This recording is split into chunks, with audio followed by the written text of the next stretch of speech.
misalnya kalian punya modul di lubang ya, lubang, kemudian ini kan sebetulnya jadi kawah gunung api ya. Kawah gunung api kan ya benar kan juga mirip kan.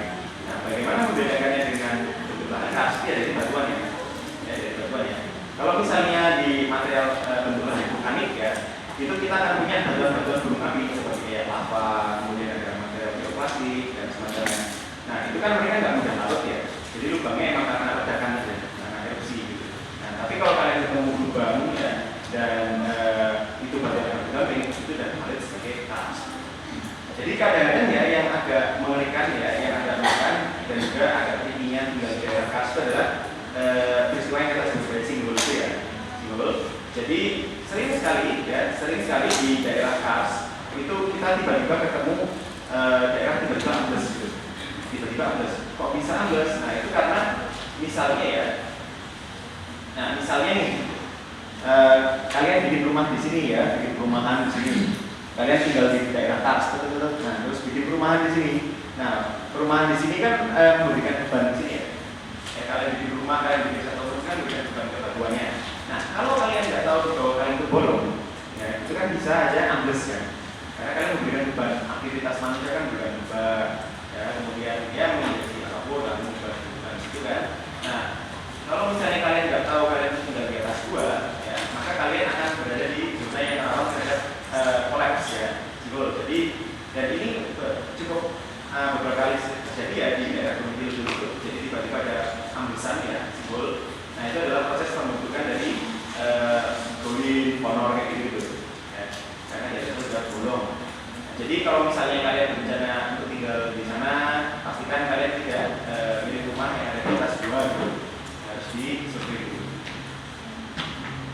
Nah sebetulnya ada teknik ya, teknik untuk nge-scan ini ya. Jadi sebetulnya ada salah satu teknik yang bisa membuat kita tahu gimana lubang kars ini adalah dengan pakai teknik geofisika. Ya, jadi geofisika itu kayak dokternya apa namanya? Mereka punya alat untuk nge-scan, ngeronsen saat kita ya, pakai sonar, pakai seismik, ya pakai magnetron apapun lah. Jadi mereka pakai alat itu nanti bisa survei ke bawah apa namanya? Gerakan di bawah itu bagaimana, apakah ada lubang-lubangnya atau ada apa namanya batuan untuk semua. Nah, jadi mereka sebetulnya sangat bagus ya, jasa mereka dipakai untuk mencari jalur seperti ini, pemetaan gua, ya, kemudian dari itu. Jadi itu nanti akan jadi sangat penting untuk memilih daerah-daerah yang layak huni untuk daerah kars. Orang geofisika sangat bagus itu.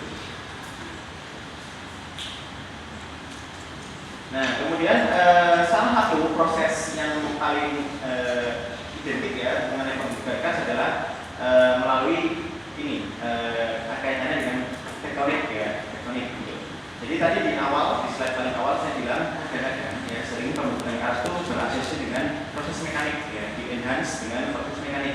Nah, proses mekanik yang dimaksud itu adalah rekahan ya, rekahan. Jadi Jawa ya sebagai contoh saja, contoh lokal Jawa kita atau Jogja lah gitu kan. Dulu kita itu dulu Gunung Kidul, Wonosari itu kan ada di apa namanya di bawah laut ya, di laut dangkal.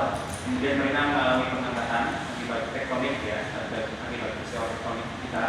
Kok bisa angkat Pak? Ya itu kan karena ada kompresi. Ya. Jadi di selatan ya sebagai gambaran sebentar ya, kita ini dulu. Sebagai gambaran sekilas ya. Jadi kita kan ada di negara subduksi ya, subduksi. Jadi kita punya lempeng Indo-Australia yang menunjuk ke sini, sementara lempeng Eurasia-nya bergerak ke sini. Nah, singkat cerita ya, si apa namanya lempeng Indo-Australia ini lebih berat ya, lebih dense daripada si Eurasia, jadi mereka menunjuk ke bawah ya. Cuman prinsip ini ya, secara prinsip yang ini gerak ke sini, yang ini gerak ke sini. Nah, akibatnya ada tekanan.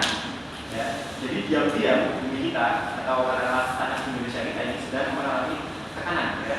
Jadi mereka sedang mendorong sama lain antara lempeng Eurasia dan juga lempeng apa namanya Indo-Australia.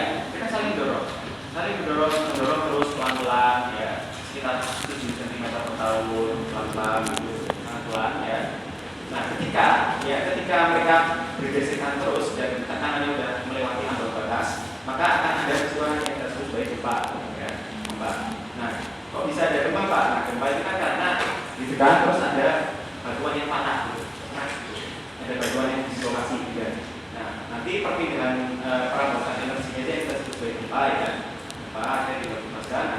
kalau kalian mengalami peristiwa gempa itu berarti ada batuan yang sedang tidak dislokasi, naik untuk melepaskan energi.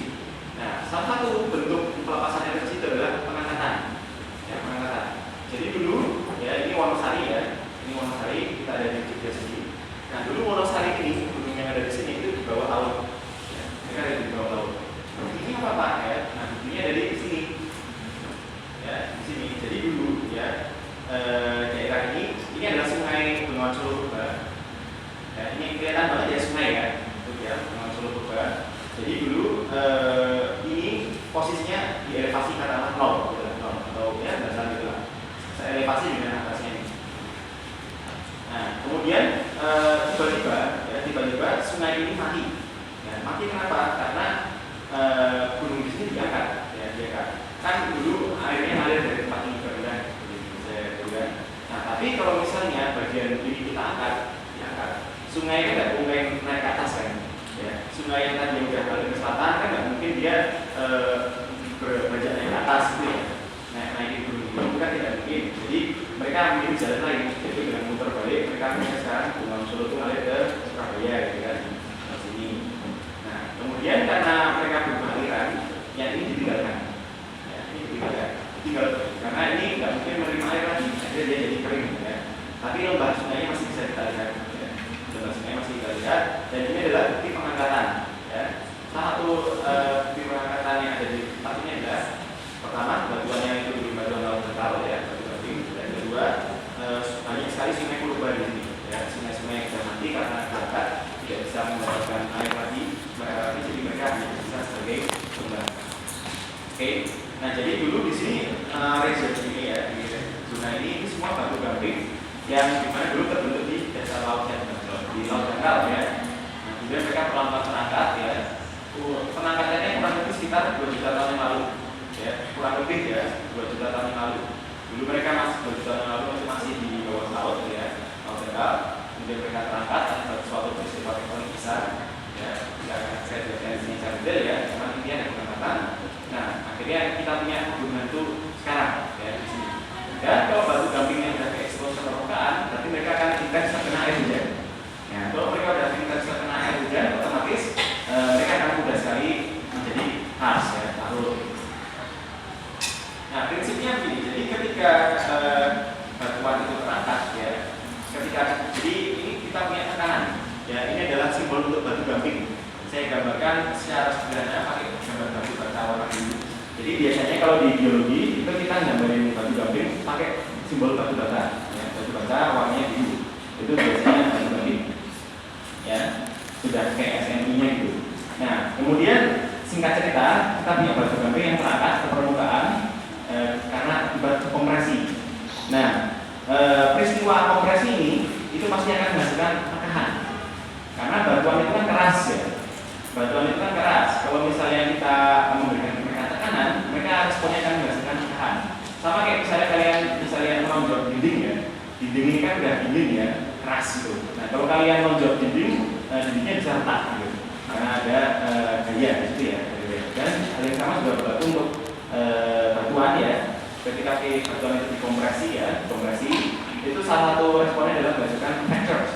Ya, dan fracturesnya itu biasanya berbentuk menyilang seperti ini, ya, bentuknya seperti ini, X ya, kayak X itu. Fracturesnya bentuk menyilang. Nah, kalau kita punya fractures, berarti kita punya jalur air untuk mengalir.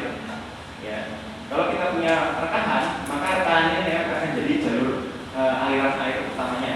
Ya, karena rekahan itu kan sesuatu yang bukan gitu ya, dia kayak jadi celah gitu, jadi celah.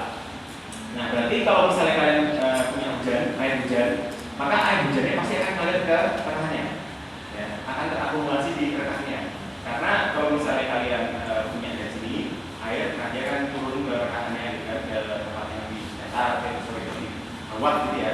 Dan mereka nanti akan terakumulasi, gitu. Air itu akan diakumulasi di rekahan ini. Nah, kalau kita sudah punya air yang terakumulasi di rekahan, berarti titik larutan utamanya jadi sepanjang rekahan itu. Jadi rekahan ini akan menjadi jalur-jalur utama untuk batuan itu larut. Ya.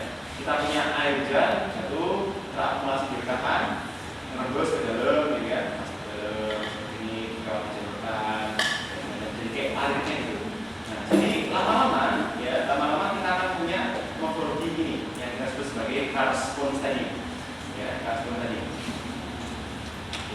dua terbentuk di bawah ya. Jadi bisa sepanjang rekan ini